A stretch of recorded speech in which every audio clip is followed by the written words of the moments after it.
Hello friend. तो कैसे हैं आप लोग। आशा करता हूँ आप सभी अच्छे होंगे और तैयारी आप लोगों की काफ़ी अच्छी चल रही होगी। तो देखो हमारे उत्तराखंड जीके सीरीज चल रही थी, तो आज की क्लास में भी आपको उत्तराखंड जीके के अति महत्वपूर्ण प्रश्न यहाँ पे देखने को मिलेंगे, जो आपकी आने वाली सभी भर्ती परीक्षाओं के लिए काफ़ी महत्वपूर्ण रहेगी। तो चलिए आज की क्लास को हम शुरू करते हैं बिना किसी देरी के। पहला प्रश्न यहाँ पे देखेंगे, नैनीताल जनपद में स्थित प्राचीन नैना देवी मंदिर का निर्माण किसने कराया था। तो सही आंसर है ऑप्शन ए श्री मोतीराम शाह। देखो एक प्रश्न तो यहाँ पे यही बन जाता है कि प्राचीन नैना देवी मंदिर किस जनपद में है। तो यह नैनीताल जनपद में है और यहाँ पर भगवती उमा के नेत्रों की यहाँ पे पूजा की जाती है, ये आपको ध्यान रखना है। अगला प्रश्न यहाँ पे देखेंगे, भगवती उमा के नेत्रों की पूजा निम्न में से किस मंदिर में की जाती है। तो ये की जाती है नैना देवी मंदिर में, जो कि किस जनपद में है, यह है नैनीताल जनपद में। और निर्माण किसने कराया था, तो ये कराया था श्री मोतीराम शाह। अगला प्रश्न यहाँ पे देखेंगे, नंदा अष्टमी के दिन किस मंदिर में मेला लगता है। तो सही आंसर है ऑप्शन ए नैना देवी। जो नैना देवी मंदिर है यहीं पर नंदा अष्टमी के दिन यहाँ पे मेला लगता है, ये आपको ध्यान रखना है। अगला प्रश्न यहाँ पे देखेंगे, श्रीनगर से कुछ दूरी पर स्थित कलियासोड़ में कौन सा मंदिर स्थित है। सही आंसर है ऑप्शन ए धारी देवी। जो धारी देवी मंदिर है यह काली माँ को समर्पित है और यह कहाँ है, यह आपके श्रीनगर के कलियासोड़ में है, यह आपको ध्यान रखना है। अगला प्रश्न यहाँ पे देखेंगे, तीर्थ यात्रियों की रक्षक धारी माँ किस रूप में पूजी जाती है। तो अभी मैंने आपको बताया जो धारी माँ है यह काली माँ को समर्पित है और यह तीर्थ यात्रियों की रक्षक देवी माना जाता है धारी माँ को, और यह पूजी जाती है काली माँ के रूप में। ऑप्शन सी इसके यहाँ पे सही आंसर है। अगला प्रश्न देखेंगे, कमलेश्वर शिव मंदिर किस जिले में स्थित है। तो इसका जो सही आंसर है यह ऑप्शन ए पौड़ी श्रीनगर गढ़वाल। पौड़ी के श्रीनगर गढ़वाल में कमलेश्वर शिव मंदिर, और यहीं पर भगवान राम ने 1000 कमल पुष्पों से भगवान शिव की पूजा करी थी, ये भी आपको ध्यान रखना है। अगला प्रश्न यहाँ पे देखेंगे, तो अगला प्रश्न यहाँ पे यही आ गया कि किस मंदिर में भगवान राम ने 1000 कमल फूलों से शिव की पूजा की थी। तो ये करी थी कमलेश्वर मंदिर में। ऑप्शन डी इसके यहाँ पे सही आंसर है। देखो जो कमलेश्वर मंदिर है यह पुत्रदाता के रूप में भी प्रसिद्ध है, ये भी आपको ध्यान रखना है। अगला प्रश्न है हमारा, बैकुंठ चतुर्दशी मेला किस मंदिर से संबंधित है। तो यह प्रश्न एक प्रीवियस ईयर प्रश्न है, एग्जाम में पूछा गया था कि बैकुंठ चतुर्दशी मेला किस मंदिर में लगता है। तो ये लगता है कमलेश्वर मंदिर में, यह आपको ध्यान रखना है। ऑप्शन ए इसके यहाँ पे सही आंसर है। अगला प्रश्न देखेंगे, पुत्रदाता के रूप में कौन सा मंदिर प्रसिद्ध है। तो पुत्रदाता के रूप में प्रसिद्ध है कमलेश्वर मंदिर। तो इस प्रश्न का सही आंसर होगा ऑप्शन बी। यहाँ पे इसका सही आंसर है। अगला प्रश्न देखेंगे, कमलेश्वर मंदिर किस जनपद में स्थित है। तो आपको ध्यान रखना है कमलेश्वर मंदिर आपके पौड़ी के श्रीनगर गढ़वाल में है। और जो कमलेश्वर मंदिर है, पूछा जाए कि कमलेश्वर मंदिर किस भगवान को समर्पित है, तो यह शिव भगवान को समर्पित है, यह आपको ध्यान रखना है। अगला प्रश्न है हमारा, किस मंदिर में मुख्य रूप से अचल सप्तमी, शिवरात्रि एवं बैकुंठ चतुर्दशी के उत्सव मनाए जाते हैं। तो ये मनाए जाते कमलेश्वर शिव मंदिर में, इसका सही आंसर है ऑप्शन बी। अगला प्रश्न देखेंगे, तुंगनाथ मंदिर किस जनपद में स्थित है। देखो उत्तराखंड में है पंच केदार। एक आपका है प्रथम केदार है केदारनाथ, द्वितीय है मदमेश्वरनाथ, तृतीय है तुंगनाथ, चतुर्थ है रुद्रनाथ और पंचम है कल्पेश्वर नाथ। तीन जो केदार है, प्रथम जो 3 केदार है केदारनाथ, मदमेश्वरनाथ और तुंगनाथ, ये तीनों आपके कहाँ हैं, रुद्रप्रयाग जनपद में। जो आपके 2 केदार बसते हैं रुद्रनाथ और आपका कल्पेश्वरनाथ, ये आपके चमोली में, ये आपको ध्यान रखना है। जनपद पे पूछे जाते हैं कि कौन सा केदार किस जनपद में है। तो इसका सही आंसर क्या होगा, ऑप्शन ए। अगला प्रश्न यहाँ पे देखेंगे, राज्य में सर्वाधिक ऊंचाई पर स्थित मंदिर कौन सा है? तो इसका सही आंसर है ऑप्शन सी, तुंगनाथ। तुंगनाथ सर्वाधिक ऊंचाई पर स्थित है राज्य में, ये आपको ध्यान रखना है। कितनी हाइट पर है समुद्र तल से? तो यह है 3680 मीटर की हाइट पर, यह आपको ध्यान रखना है। दूसरे नंबर पे आता है केदारनाथ। केदारनाथ है 3584 मीटर की हाइट पर। यह हाइट भी आपको ध्यान रखना है, हाइट भी पूछी जाती है। देखो प्रश्न पूछा जाता है अलग अलग तरीके से। पूछा जाए कि चारों केदार यानी चारों धामों में सर्वाधिक ऊंचाई पर कौन सा मंदिर है? तो चारों धामों में तो आएगा आपका केदारनाथ सबसे ऊंचाई पर। यदि पूछा जाए कि राज्य में सर्वाधिक ऊंचाई पर कौन सा मंदिर है, तब सही आंसर क्या होगा? ये होगा तुंगनाथ। ये आपको ध्यान रखना है, इम्पोर्टेंट रहेगा एग्जाम की दृष्टि से। अगला प्रश्न देखेंगे, बिना पूंछ वाले रोंडा चूहे किस मंदिर में पाए जाते हैं? तो इसका जो सही आंसर है यह है ऑप्शन ए, तुंगनाथ। तुंगनाथ में ही बिना पूंछ वाले चूहे पाए जाते हैं, जिन्हें रोंडा चूहा कहा जाता है। यह आपको ध्यान रखना है। अगला प्रश्न देखेंगे, नीचे दिए गए कथनों को पढ़कर सही विकल्प का चयन करें। तो यहाँ पे आप लोग ऑप्शन देख सकते हैं, तुंगनाथ के समीप रावण शिला है, बिल्कुल सही है। जो रावण शिला है यह आपके तुंगनाथ के समीप है, बिल्कुल सही है। तुंगनाथ मंदिर कत्तूरी शैली में निर्मित है, तो ये कथन भी बिल्कुल सही है। तुंगनाथ मंदिर का निर्माण कत्तूरी शैली में किया गया है, बिल्कुल सही है। और तुंगनाथ में भगवान शिव के भुजाओं की पूजा की जाती है, तो बिल्कुल सही। यहाँ पे तुंगनाथ में क्या है? भगवान शिव के क्या है? भुजाओं की पूजा की जाती है, ये कथन भी बिल्कुल सही है।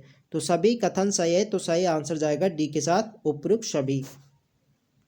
अगला प्रश्न देखेंगे, देखो फ्रेंड्स वीडियो पसंद आ रही तो फ्रेंड्स वीडियो को लाइक करें, शेयर करें, और जो लोग चैनल पर नए हैं चैनल को सब्सक्राइब करें। अगला प्रश्न है हमारा, तुंगनाथ मंदिर किस शिला पर स्थित है? तो इसका जो सही आंसर है यह है ऑप्शन बी, चंद्रशिला। चंद्रशिला पर है तुंगनाथ मंदिर, ये आपको ध्यान रखना है। अगला प्रश्न है हमारा, शीतकाल में तुंगनाथ भगवान की पूजा किस मंदिर में की जाती है? तो इसका जो सही आंसर है यह है ऑप्शन है, मक्कू मठ। मक्कू मठ में शीतकालीन पूजा होती है तुंगनाथ भगवान की, यह आपको ध्यान रखना है। अगला प्रश्न यहाँ पे देखेंगे, समुद्र तल से तुंगनाथ मंदिर कितने मीटर की ऊंचाई पर स्थित है? तो मैंने आपको बताया था कि जो तुंगनाथ है ये समुद्र तल से जो ये है, यह 3680 मीटर की हाइट पर। इसका सही आंसर है ऑप्शन बी। अगला प्रश्न देखेंगे, तृतीया केदार के रूप में कौन सा मंदिर प्रसिद्ध है? तो मैंने आपको बताया था प्रथम केदार कौन सा है, तो प्रथम केदार है केदारनाथ, द्वितीय केदार है मदमहेश्वरनाथ, तृतीय केदार है तुंगनाथ, चतुर्थ आपका रुद्रनाथ है, और पंचम है आपका कल्पनाथ। ठीक है, तो सही आंसर क्या जाएगा? इसका सही आंसर जाएगा ऑप्शन सी, तुंगनाथ। यहाँ पर क्या होता है? यहाँ पे भगवान शिव की भुजाओं की पूजा होती है। अगला प्रश्न देखेंगे, चौखंबा शिखर के समीप स्थित मदमहेश्वर मंदिर किस जनपद में स्थित है? तो द्वितीय केदार है आपका मदमहेश्वरनाथ, तो यहाँ पे ये आपके किस जनपद में? तो आपकी रुद्रप्रयाग जनपद में है। और यहाँ पे भगवान शिव के मध्य से आपको ध्यान रखना, मध्य भाग यानी नाभि, नाभि की पूजा यहाँ पे की जाती है, ये आपको ध्यान रखना है। अगला प्रश्न देखेंगे, पांडव शैली में निर्मित द्वितीय केदार मदमेश्वरनाथ में भगवान शिव के किस अंग की पूजा की जाती है? तो देखो यहाँ से दो प्रश्न बन जाते हैं। पूछा जाए कि मदमेश्वरनाथ किस शैली में निर्मित है, तो यह पांडव शैली में इसका निर्माण किया गया है। और यहाँ पे किस अंग की पूजा होती है? तो ये होते हैं नाभि, नाभि अंग की पूजा होती है। ऑप्शन बी इसके यहाँ पे सही आंसर हो जाएगा। अगला प्रश्न देखेंगे, पितृ तीर्थ एवं चतुर्थ केदार के रूप में किस केदार को जाना जाता है? तो चतुर्थ केदार के रूप में जाना जाता है रुद्रनाथ को। इसका सही आंसर जाएगा ऑप्शन ए। रुद्रनाथ किस जनपद में है? तो यहाँ आपके किस जनपद में? तो आपके चमोली जनपद में है। और यहाँ पे भगवान शिव के किस भाग की पूजा होती है? तो यहाँ पे होती है रुद्र यानी रौद्र, रौद्र मुख यहाँ पे पूजा होती है, यह आपको ध्यान रखना है। अगला प्रश्न देखेंगे, रुद्रनाथ मंदिर की शीतकालीन पूजा किस मंदिर में की जाती है? तो देखो रुद्रनाथ की जो शीतकालीन पूजा की जाती है ये की जाती है गोपेश्वर मंदिर में। इसका सही आंसर है ऑप्शन सी। अगला प्रश्न देखेंगे, पंचम केदार कल्पेश्वर कल्पनाथ मंदिर में भगवान शिव के किस अंग की पूजा की जाती है? तो यहाँ पे भगवान शिव की जटाओं की पूजा यहाँ पे की जाती है। ऑप्शन ए यहाँ पे सही आंसर है। यह पंच केदारों में से एकमात्र ऐसा केदार है जो वर्ष भर यहाँ पे खुला रहता है। यह आपको ध्यान रखना है, ऐसे भी प्रश्न पूछा जाता है। अगला प्रश्न देखेंगे, नीचे दिए गए कथनों को पढ़कर सही विकल्प का चयन करें। तो यहाँ पे आप लोग ऑप्शन देख सकते हैं, कल्पनाथ मंदिर के समीप कलेवर कुंड स्थित है, तो बिल्कुल सही है। कल्पनाथ मंदिर का निर्माण पांडवों द्वारा नागर शैली में किया गया। देखो ये आपको ध्यान क्या रखना है, जो कल्पनाथ मंदिर है कहा जाता है इसका निर्माण पांडवों के द्वारा कराया गया था, और ये कराया गया था किस शैली में? नागर शैली में। कल्पनाथ मंदिर के कपाट वर्ष भर खुले रहते हैं, तो ये कथन भी क्या है? बिल्कुल सही है। ये एकमात्र ऐसा केदार है जो क्या है? वर्ष भर खुला रहता है। तो सभी कथन सही है, इसका सही आंसर जाएगा डी के साथ, उपयुक्त सभी। अगला प्रश्न यहाँ पे देखेंगे, निम्न में से कौन सा एकमात्र मंदिर है जिसके कपाट वर्ष भर खुले रहते हैं? तो कौन सा रहता है? ये रहता है आपका ऑप्शन बी, कल्पेश्वर नाथ। ऑप्शन बी यहाँ पे सही आंसर हो जाएगा। अगला प्रश्न यहाँ पे देखेंगे, देखो फ्रेंड जो ये सभी केदार हैं इनकी क्या है? शीतकालीन पूजा किस किस, जो आपका केदारनाथ होगा इसकी शीतकालीन पूजा आपके ऊखी मठ के आपके ओमकारेश्वर मंदिर में की जाती है। रुद्रनाथ की हमने देखा था ये किया जाता है गोपेश्वर मंदिर में, और तुंगनाथ की शीतकालीन पूजा होती है मक्कू मठ में। ये भी आपको ध्यान रखना है। तो आपका एकमात्र केदार जो है कल्पेश्वर नाथ, इसकी पूजा कहाँ होती है? तो ये कल्पेश्वर नाथ में ही होती है।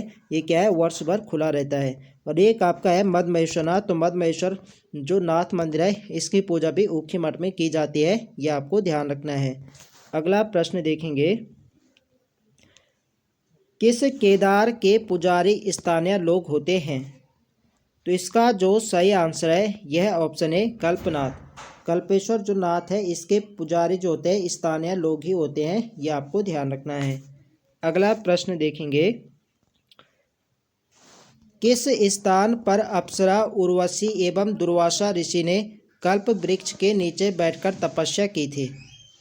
तो सही आंसर जो है इसका ये है ऑप्शन डी, कल्पनाथ। कल्पनाथ या कल्पेश्वर नाथ में ही अप्सरा उर्वशी एवं दुर्वासा ऋषि ने कल्प वृक्ष के नीचे बैठकर तपस्या करी थी। अगला प्रश्न देखेंगे, देखो फ्रेंड्स वीडियो पसंद आ रही तो फ्रेंड्स वीडियो को लाइक करें, शेयर करें, और जो लोग चैनल पर नए हैं चैनल को सब्सक्राइब करें। अगला प्रश्न है हमारा, मानस की पुत्री नाग कन्या के रूप में किस देवी को जाना जाता है? तो मानस की पुत्री एवं नाग कन्या के रूप में किस देवी को जाना जाता है?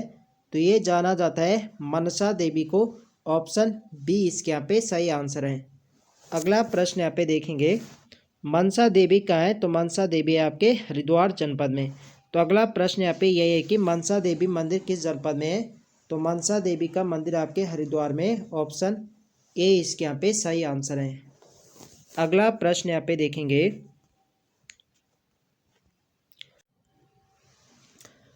किस मंदिर में अष्टनाग वाहिनी मूर्ति स्थापित की गई है?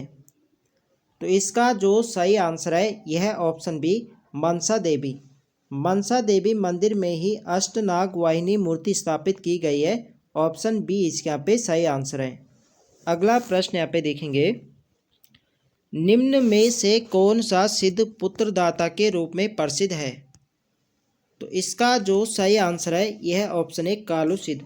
देखो उत्तराखंड के देहरादून में 4 सिद्ध हैं आपके, कालू सिद्ध हो गया, मांडू सिद्ध हो गया, माणक सिद्ध हो गया, और आपका लक्ष्मण सिद्ध। इनमें से जो पुत्रदाता के रूप में प्रसिद्ध है यह है कालू सिद्ध। ऑप्शन ए इसके यहाँ पे सही आंसर है। अगला प्रश्न यहाँ पे देखेंगे, देहरादून के भुड़ी गांव में कौन सा सिद्ध स्थित है?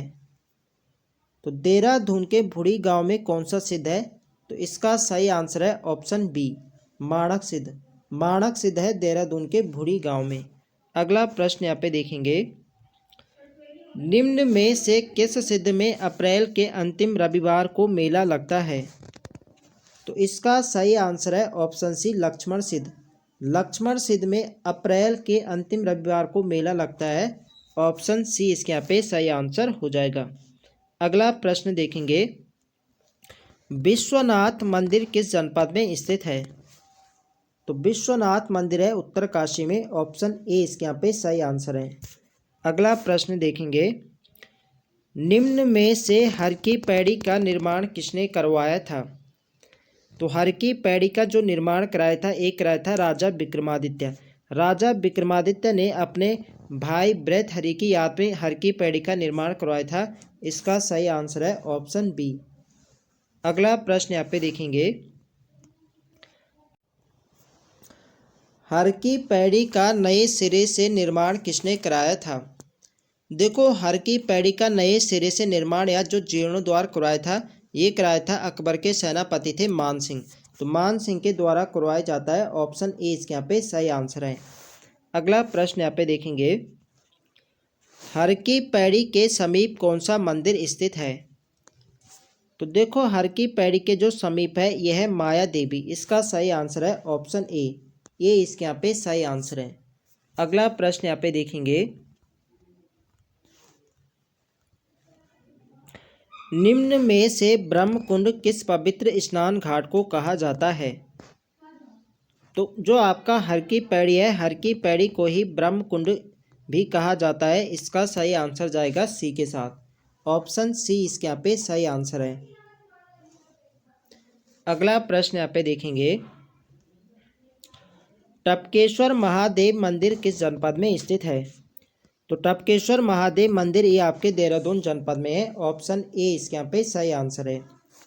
अगला प्रश्न यहाँ पे देखेंगे, निम्न स्थानों में से किस स्थान पर मूर्तियों का भंडार स्थित है?